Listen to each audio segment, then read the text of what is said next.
When I was younger, there was a story that went around in our family about how we should never call our aunt's name because the more we called her name, the sooner she would find my grandma and grandpa. The story is set back in Laos or Thailand.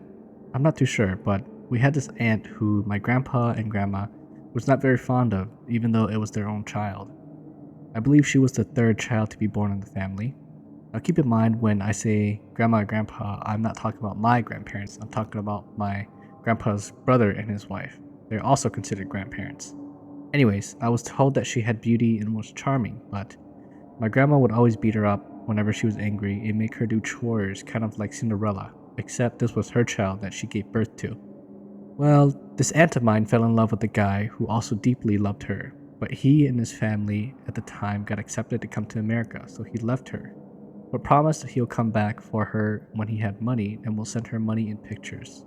My grandma never liked the fact that she was so in love, so she always lied and hid his stuff from her.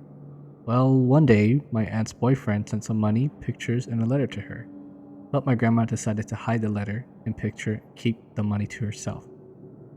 When my aunt asked her about it, she lied and told her that her boyfriend had gotten married. My aunt became hysterical and said that my grandma was lying, so they got into a huge argument and my grandma had slapped her really hard on her face. She was so upset and she left. No one knew where she went or why she didn't come home. Later on, they found her dead. A lot of the cousins said that she committed suicide by eating pills. Some said that she was so sad that a ghost came for her. Others said that she died depressed, but nonetheless, she died an angry ghost. Now, my aunt, who passed away, her brother, which is my uncle, got married soon after that to whom is now my Auntie Ying. Auntie Ying said that when she married our family, my grandma, instead of making new clothes for her, just gave her my dead aunt's clothes instead. At the time, she didn't even know, but she started to experience strange things after she received the clothes, such as some clothes missing or things not being in places that they were. Then one night, she and my uncle were sleeping, and back in the day they didn't have doors, but instead they had curtains all around the bed to get privacy, and my Auntie Ying said that she heard someone open the door. She thought it was my grandma, but realized the fire wasn't on, so she peeked up a little, but no one was there. So she went back to sleep. Then she woke up from a noise as if something was moving, so she peeked up on the side and saw the basket full of my aunt's clothes moving towards the door, and she could hear heavy breathing as if someone was angry with her. So she jumped up and said, "Look, I didn't take your clothes, your mother gave it to me." The morning after that, my Auntie Ying was furious, so she went to my grandma and told her that her daughter came to visit last night and took her clothes. My grandma had just started talking her smack and said that my Auntie Ying was delusional. That night, everyone went to sleep, except for my grandma, because she was still fixing up her dishes and cleaning. Then she went to her bed and heard someone open the door. When she looked over, she saw someone standing there, so she called out and said, "Who's there? Is it you, Nya?" But that person didn't answer, so she heard heavy breathing, as if someone was angry, just like my Auntie Ying, and then heard a voice following that, "Where is my picture?" My grandma was beginning to get chills, so she asked again, Who's there? Who are you?" Then the voice got louder, "Where is my letter?" My grandma took a step forward to see who it was, but then the wind started to blow really hard, and the pictures and letters of my aunt's boyfriend started to blow everywhere. She saw that it was her dead daughter. My grandma's slap was imprinted still on her cheek. She was so scared she said for her to leave them alone. Then the wind stopped and the pictures and the letters were gone. Next morning, my grandparents, uncles, and Auntie Ying all moved to another village and left all the belongings they had because they didn't want my aunt to follow them. A few months later, some people from their old village were on the move to a different village and had passed through my grandma and grandpa's village. People who were moving had said that they moved because every night they would hear a girl crying. She would come knock on people's doors, asking where her family had gone. People were too scared to stay, so they started to move out of the village. My grandma found out from a shaman that every time her name was mentioned, she would find a way to the family to seek revenge.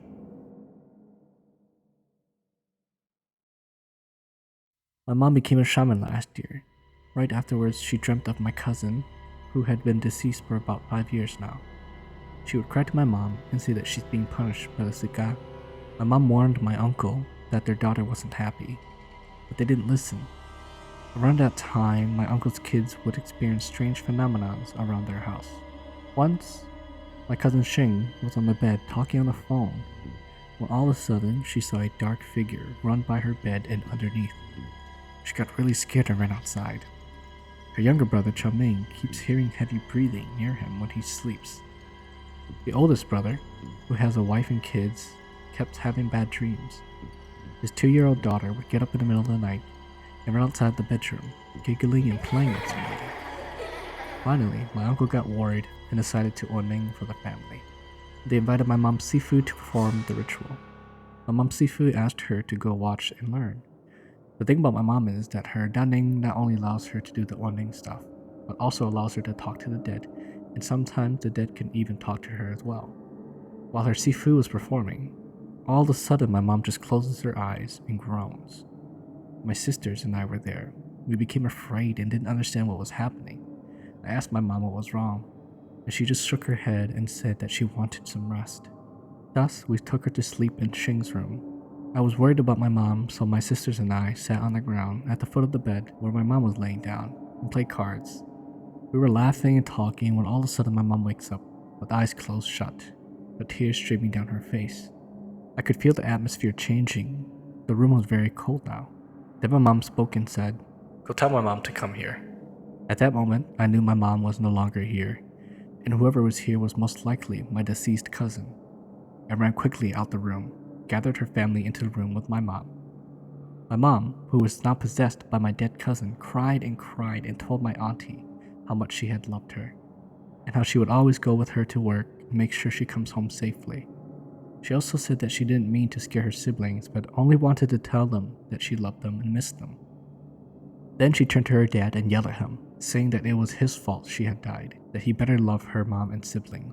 She kept crying and everyone was becoming afraid. So my mom Sifu stopped her ceremony to try to get my deceased cousin out of my mom. The Sifu finally sent her spirit away, and after that my mom slumped down and passed out for a good 2 hours or so. Ever since then, my mom tries really hard not to let anyone take control of her body anymore, because they say it's not good to let the dead do that to the living. About 3 weeks ago, my grandfather passed. At the funeral home, my mom's face became pale, and she was groaning the way she did at my cousin's house. She walked out of the funeral home, and later on she told us that Grandpa wanted to speak with us. My mom told me this ghost story after she heard it on the Hmong radio a while back. This story took place in Fresno, California. A small group of Hmong ladies went to the Mountain View Cemetery, or also known to the OGs as Belmont Cemetery. When they got to the gravesite, the mother placed a bowl of food next to the grave, and as she did that, a stray, dirty cat came out of nowhere and began eating the food. The mother then picked up a rock and threw it at the cat, hitting it as it ran into the bushes. Once they were done, the mother told the child that they would come visit again. She then said, "Let's go, it's time to go home." As they got into the car, they began to smell rotting flesh, and somehow the car became very heavy, as if a bunch of people were piled onto the car. But how can that be when there was only 3 of them? The car wasn't this heavy when they first arrived there, and where was the smell coming from? The ladies all got out and checked around the car. Maybe they hit something that died on the road, but nothing turned up. They all got back into the car, and the mother thought about the cat from earlier. Maybe it was a ghost cat. Perhaps it was angry that they didn't leave it any food, so now it decided to follow them. She didn't say a word to the other 2 ladies yet. They already realized what has happened, and the mother then announced out loud, "Hey, let's go to the buffet. They're having a buffet today." My mom said that the dead refers to funerals as buffet, while the living calls it funeral.